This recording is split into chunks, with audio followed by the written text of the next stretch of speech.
you for the invitation to this interesting conference. So my paper is on the birth and development of clientelist or clientelistic, I don't know how is the right way to say it, networks in the Mexican federal judiciary. It is, sorry.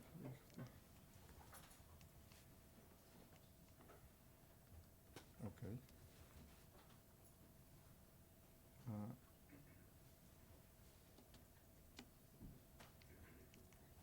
Okay.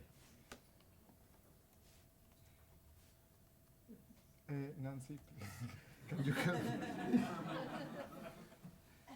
I don't know what is. It's. I can. Just where's the little? It's here. Oh, yeah. Should just. Oh, interesting. Did you pull the USB out? Can you see that? There we go. It just Okay. didn't want to work. Sorry about that. No, Hasn't thank come back you. from lunch yet. Thank you very much. So the larger questions involved in this project that is just starting, and it's a co-author project with Andrea Posas. I didn't mention that at the beginning, from the National University in Mexico. It's a larger project that has larger questions such as the judicial selection in general, appointments, promotion, and sanctions, mostly in civil law jurisdictions because I am interested in career judiciaries, but some of these things also applicable to civil law jurisdictions, and especially on whether that selection takes place based on merit or connections of different types, family or political connections of other type. Merit, it's a difficult thing to define and more difficult to measure, but there are basically these two ways of populating the judiciary. Of course, we believe that a merit selection to select people based on their capacity, their cognitive capacity, their social skills, and other types of their performance, their efficiency, for instance, is key for judges' independence and for the rule of law in general. In this particular paper, we are looking into the relationship between formal and informal institutions of judicial selection. So a way of seeing it is that we are trying to take a dive and try to see what is underneath the tip of the iceberg. In a very particular case, the Mexican case, for a quite long period of time, from the end of the Mexican Revolution and the enacting of the Constitution of 1917, that will be 100 years next year, until 1994. I will explain why until 1994 in this first part of the project. So the formal institution, the tip of the iceberg, is the Article 97 of the Constitution that says that Supreme Court judges appoint, promote, and sanction district and circuit court judges. That's it. No more legal regulation about it. Congress did not produce a law regulating this capacity until 1930-something, and when they did, they didn't regulate whether exam was needed, whether seniority considerations had to be taken into account, nothing. It just added that judges had to be lawyers. That was the only requirement. So the Supreme Court judges has to decide how to fill this legal vacuum. So we document and explain how an informal institution that became known in Mexico as the Gentleman's Pact began filling this void, this legal void. The Gentleman's Pact basically is that each justice in the Supreme Court took turns. They took turns to appoint district or circuit court judges, knowing that their colleagues will unanimously approve, with no further debate or anything. No, that didn't born like that in 1917. It was developing, and this is the story we tell in the paper. Now, we add to this that this system, this informal rule, created clientelistic and sustained clientelistic networks within the federal judiciary in Mexico until or well, at least in this paper, 1994, when a judicial council was created by a constitutional amendment with the explicit aim to stop clientelism within the judiciary. So what happens after 1994 is a different, interesting story, but this paper finishes with the creation of the council.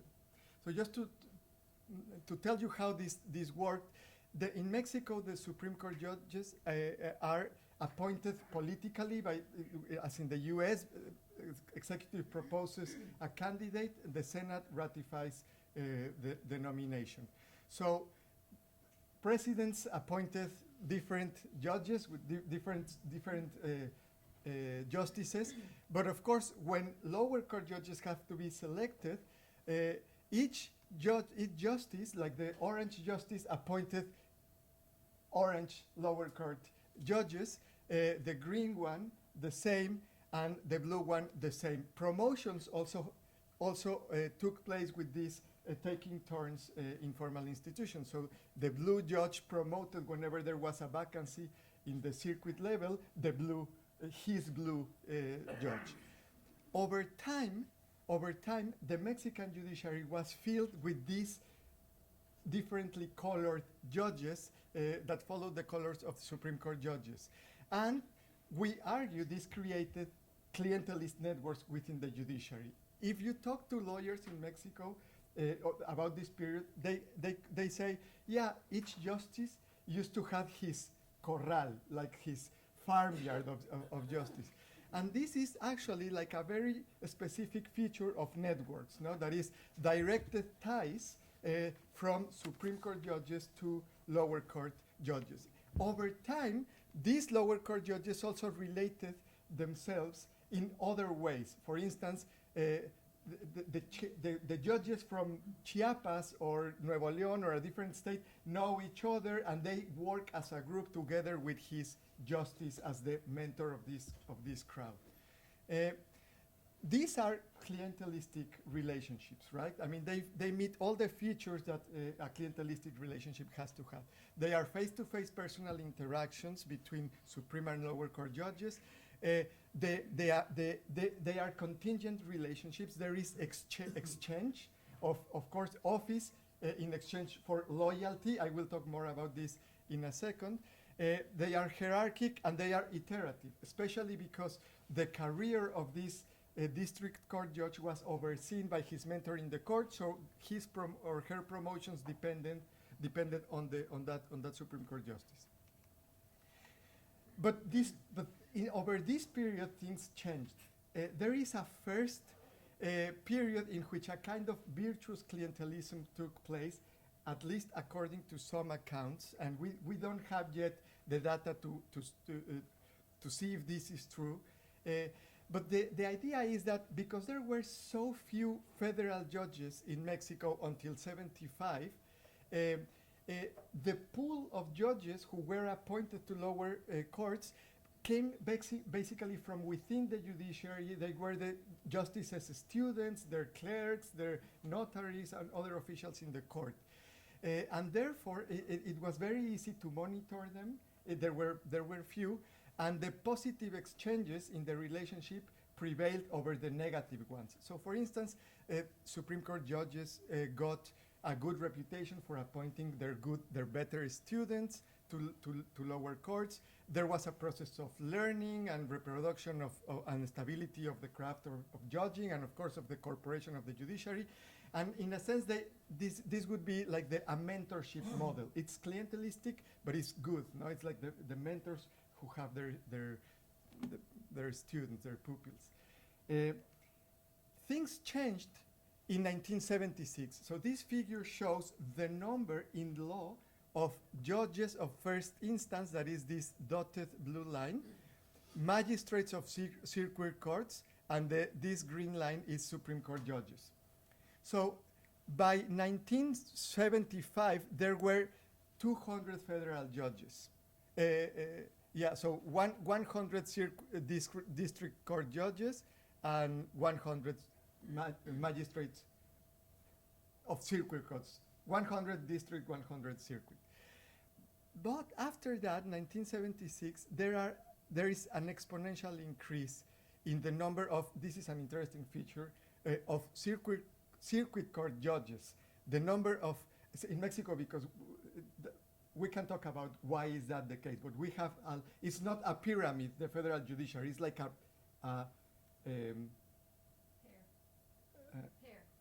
yeah, so like this, that's the name, that's the name, sorry. So that, the increase in numbers, the increase in vacancies to be filled, we argue produced a vicious, it transformed clientelistic from virtuous to vicious clientelistic relationships. Because the pool increasingly was composed of outsiders from the judiciary, wives, friends, lovers, some good students also, but there were more people needed. And it was more difficult to monitor them, essentially, and the negative exchanges in the clientelistic relationship prevailed. No? So the telephone justice, positions for friends, the trading of votes, etc. It became a kind of patronage model. So we are basically reading all the sessions, the minutes of the sessions of the Supreme Court from 1917 until 1994. And the Supreme Court used to decide cases, of course, and those are recorded in the public sessions minutes, but they were also decided a lot of administrative matters, and they are recorded in the so-called secret. They are not secret because I went to the archives and I asked for them and they gave it to me. But it's for the administrative matters. So we read these sessions, and every now and then there is a vacancy. And they say, oh, so it's ex-justice's turn to appoint someone here, so he proposes a name, and then there is a vote. Now, this process developed in time, as I will show now. But we code the name of whoever appoints, the name of the appointee, the position, whether the vote is unanimous or not, and so far we have 1,369 appointments. Now, so this is the number of district judges, and the bars are the number of appointments we actually have for each year. So there are some years in which important reforms took place. For instance, 1935, when the whole federal judiciary was packed, the court, the Supreme Court, and all the federal judiciary, all the lower courts, because the hegemonic party regime was being established, no? Including the subordination of the judiciary. And this is the number of circuit magistrates. So do we see any kind of evidence that there is this transformation from the virtuous to the vicious clientelist model? So what we see is that there is a lower percentage of directed ties, of directed appointments from 1917 to 75. We actually found the minute of the session in which the gentleman's pact is born, because before 1931, there are, for instance, one justice proposes 3 names, then there is a debate. In the debates, some meritocratic considerations appear. So for instance, so should we appoint the most senior guys, the most senior candidate within the list or not, etc. But in 1931, there is one proposal by one justice who says, so we think, as far as we can see, that it's out of, for an efficiency. Just saying, so let's stop debating. So why don't we just take turns, and one of us proposes one single candidate, and then we vote. No, that's 1931. And then the percentage of unanimous decisions also is lower in the first period, meaning that there were discussions and there is disagreement between among the justices to appoint judges in this first period. And there are few scandals of corruption or trades, as far as we can know now. In the second period, there is a higher percentage of directed ties. The pact is consolidated. And it actually reaches close to 100% of the appointments from about the 1970s onwards. And then there is also a higher percentage of unanimous decisions and a lot more scandals of corruption, trades, and deals. So these figures tell that story. This is the percentage of directed ties. As you can see in the second in the second period, there are almost all the appointments are, we know who is the judge, the justice who appointed which lower court judge, and this is the number of unanimous votes. So as I was saying, the public scandals really amounted to a lot of newspapers, articles, some sanctions, some judges in jails. There is this case that is a Brown case, essentially involved one Supreme Court justice who found two of his guys in a circuit court to liberate a convicted murderer and rapist, and because he got money from the family of the convicted felon, and he shared the money with his two justices in the circuit court. This happened in the 80s, but the scandal came out in 1993, and this really tipped. It was a difficult year in Mexican another difficult year in Mexican history, which prompted the reform of 1994 that created the Judicial Council to change the appointment system with a examination, a public examination, and all that we associate with a more meritocratic selection. So as I was saying, this part of the project deals with the clientelism and the development of this network. We plan to study also meritocracy. It's difficult to measure, but I think it is interesting to contrast these two and what exactly is driving the selection and the promotion of judges. And this is also related to the so how those formal institutions work depending on the pre-existing informal institution that they are addressing at the moment of their creation. So in Mexico, we have the pre-existence of a clientelism informal institution, which actually makes difficult the work of the Judicial Council from 1994 onwards. In Brazil, there is a slightly different story because there is a civil service, a more professional career since the 1940s. So an informal institution of professionalism pre-exists the creation of the council in 2004. And no wonder why in Brazil we now see, it's part of the story, judges, prosecutors, etc., going after presidents, vice ministers, entrepreneurs, but in Mexico that is still to happen. And I think that I'll finish it.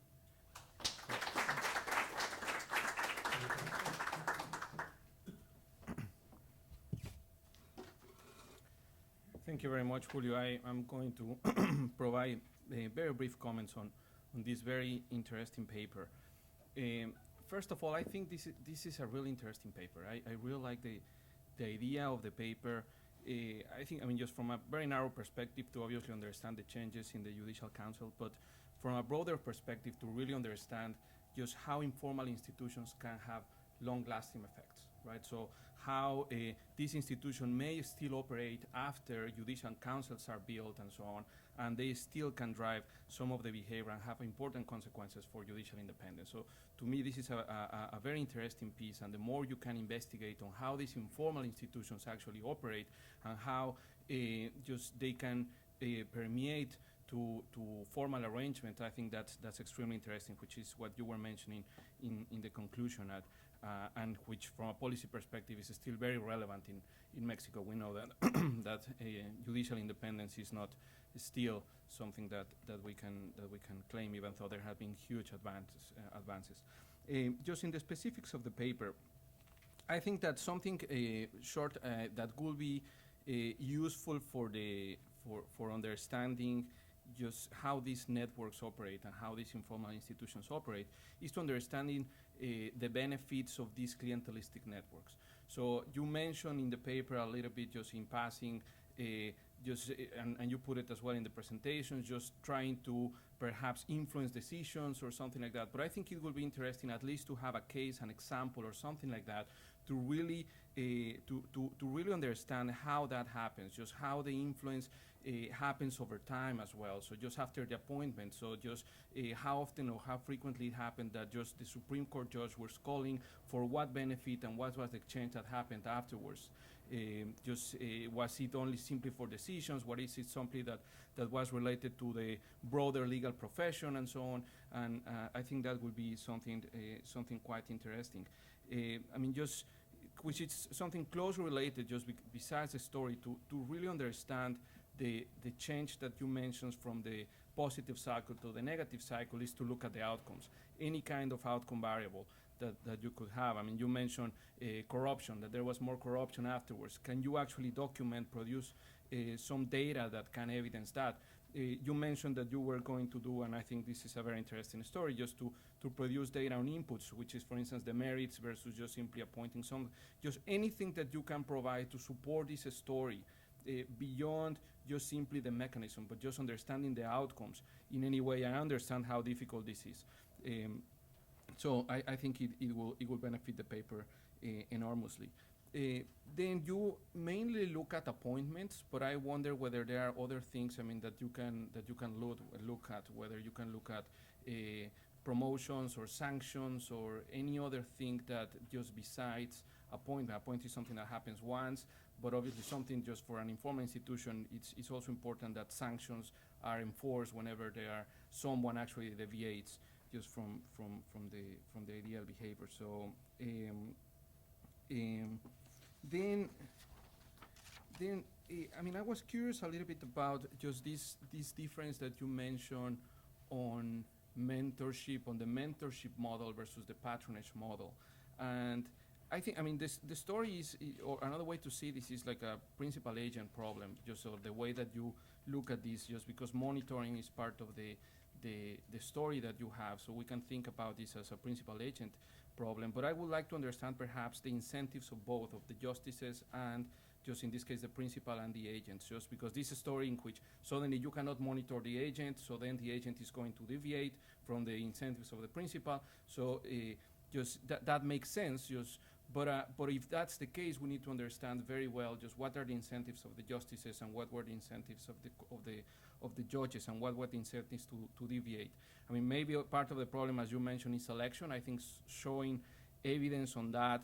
Just we were talking over lunch on just merit versus actually appointing your friend, your cousin, your lover. I mean, if you can find any evidence of that and whether that changes over the period, just I think that will be very interesting. I still don't understand very well why just in the previous period, just you even call it mentorship, in which you assume that everybody's good and everybody's behaving well, and then something changes just because the number of people monitoring increases. There may be some other things happening, just that and it will be interesting to talk about it. And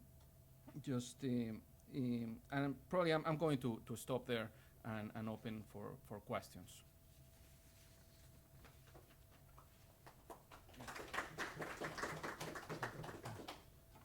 Benito and Alberto.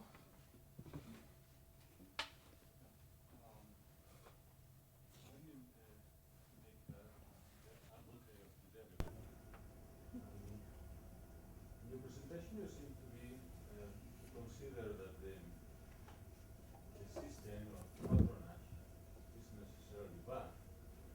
I wonder if this conclusion a priori might change when introducing a comparative analysis comparing the real equilibrium that was there for decades with some alternative.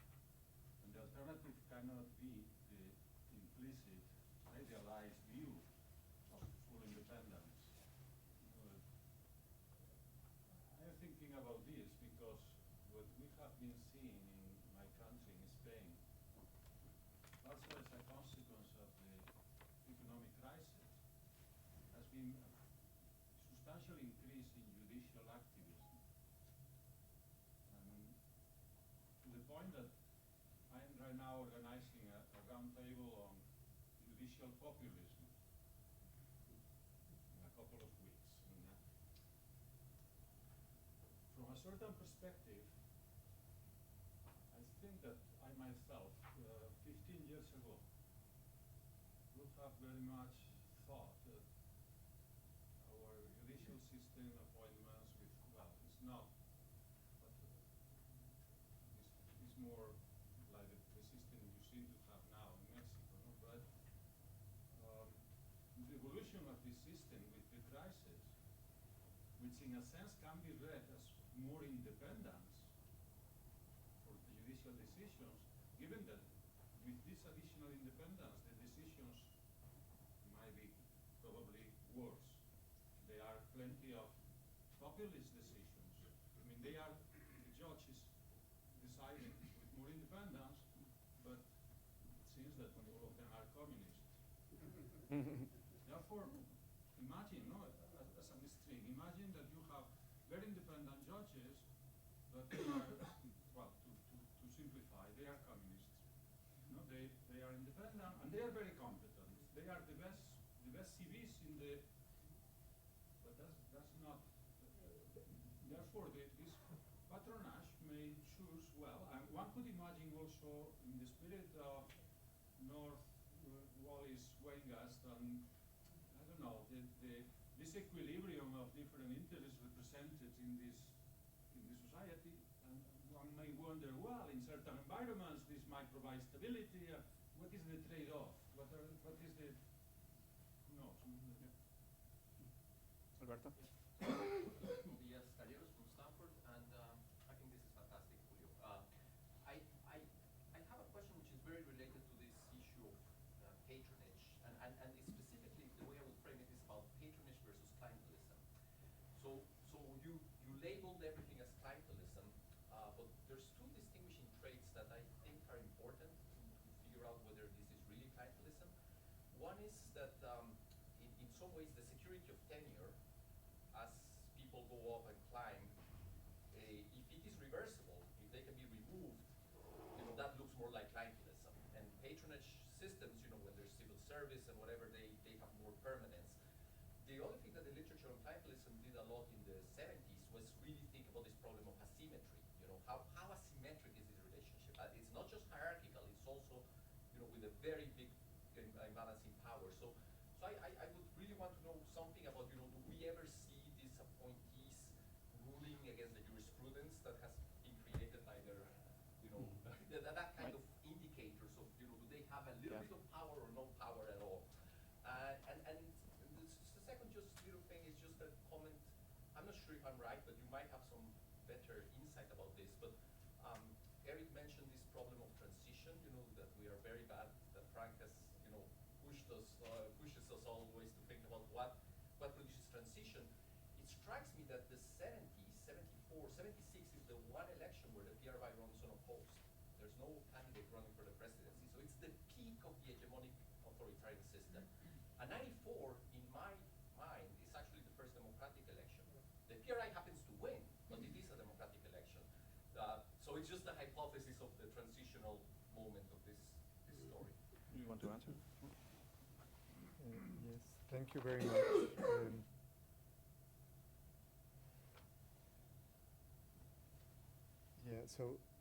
So this, I don't have good answers, so just thoughts, because this is like a starting project. But just, Alejandro, you mentioned the positive and negative exchanges, and how can we get evidence on that?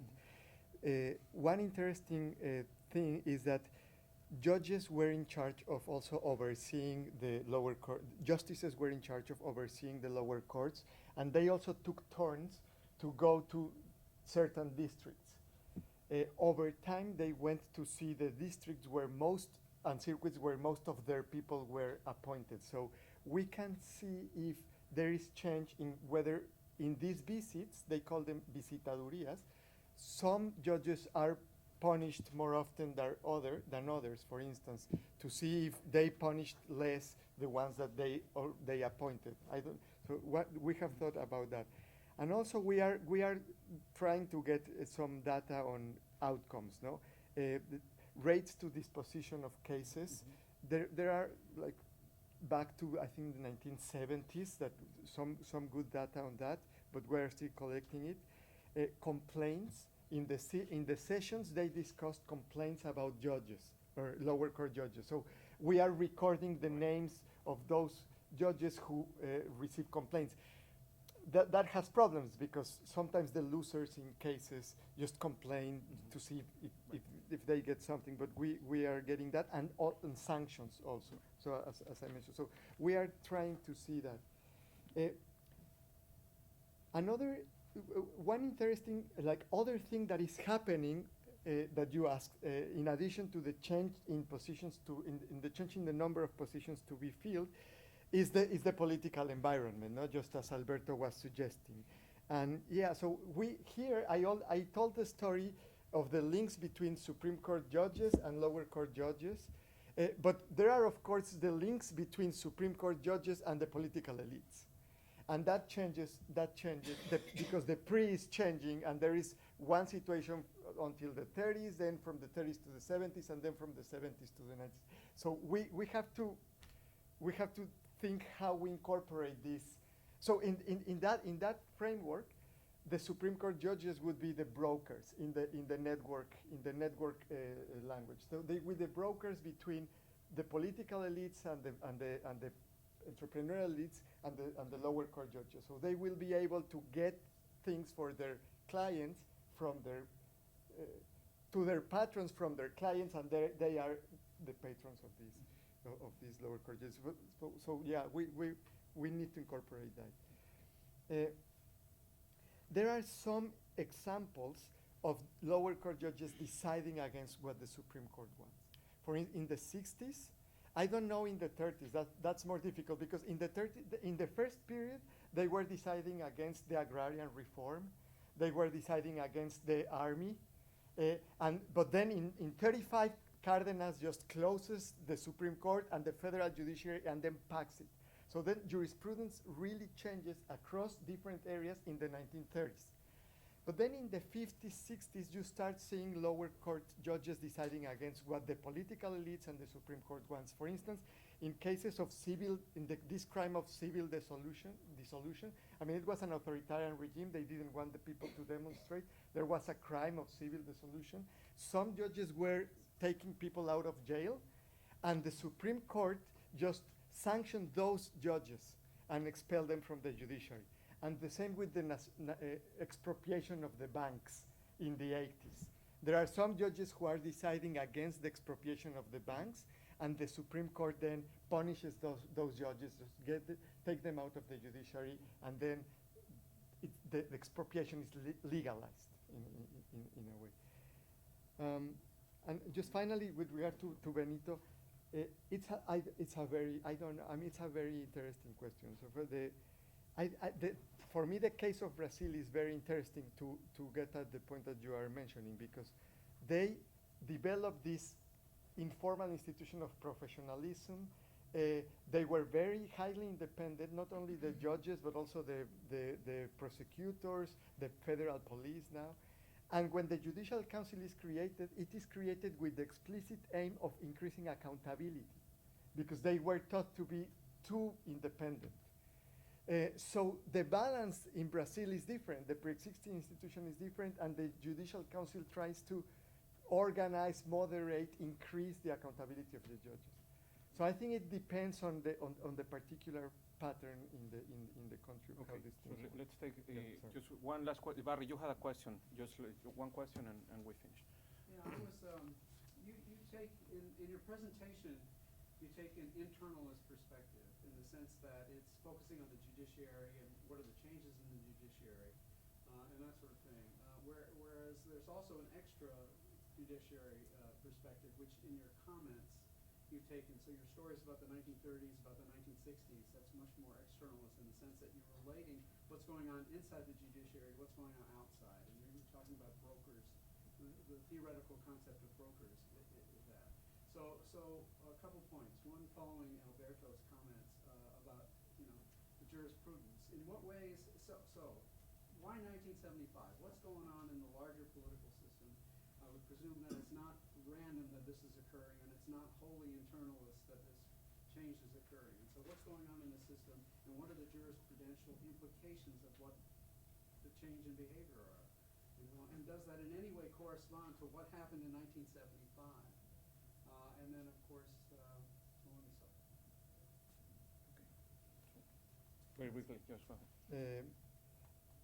Yeah, so just going back to Alberto's, I think 75 is the zenith of the authoritarian pre-regime. Interestingly, for the judiciary perspective, is that at that moment, then it just starts growing, and I don't know. I don't know how to. I have to link the two stories, the internal and external. I want, yeah. I don't know. I want adventure here and answer, but it's and I have to think about. All right. Thank you very much, Julio. Thank you to everybody.